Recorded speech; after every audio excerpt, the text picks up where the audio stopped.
Շուտով կլրանա երկրորդ ամիսը, ինչ գործում է առողջության համընդհանուր ապահովագրության համակարգը։ Համակարգի բացերը ընթացքում են բացահայտվում։ Հապճեպ գործարկումը բազմաթիվ խնդիրներ է առաջ բերել։ Մտավախություն կա, որ համակարգի թերությունները իրենց ավելի զգալ կտան ամիսներ անց, երբ ավարտված կլինեն ընտրությունները։ Բայց մինչև այդ օնլայն հարթակներում գրանցված տաքսու վարորդներն էին այսօր պահանջում իրենց համար եւս ստեղծել պայմաններ առողջության ապահովագրության համակարգում ընդգրկվելու համար։ Ինքը այդտեղ գիտակցում է, որ ես տաքսու վարորդ եմ։ Այդ ոնց է չի գիտակցում, որ ես մարդուն ես հարկում եմ որպես տաքսու վարորդ,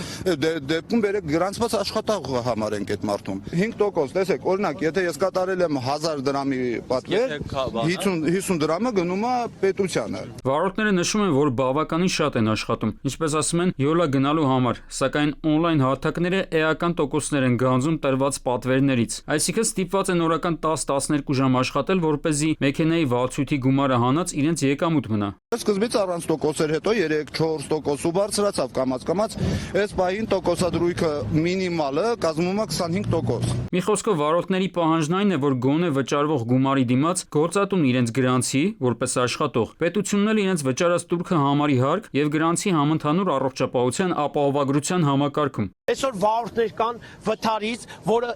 ինքն է դաժե չի խփել, մեղավորությունը իրան չի։ Եկել են խփել են, ոտը ջարդվել է, այսօր իր հաշվին ինքը ոչ բժշկական ապահովագրություն ունի,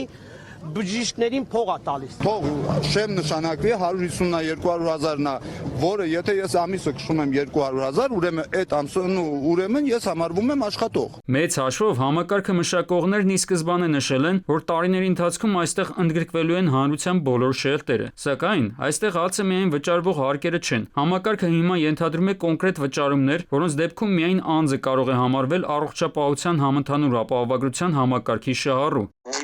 Որ գրանցված է, բացի իրանց կողմից վճարվող 20% եկամտային հարկից, վճարում են նաև 4800, 6000-ը վճարում է պետության կողմից։ Արդյոք տաքսու վարորդները պատրաստ են լրացուցիչ գումար վճարել այդ համակարգին միանալու համար։ Եթե տաքսու վարորդները պատրաստ լինեն նման քայլի, ապա անհրաժեշտ կլինի իրականացնել փոփոխություններ համապատասխան օրենսդրությունում, որպեսզի թե տաքսու վարորդները համարվեն գրանցված աշխատող, թե մշակվի մեխանիզմը, որով նրանցից ամսական կգանձվի սահմանված 4800 դրամ ապահովագրական վճարը։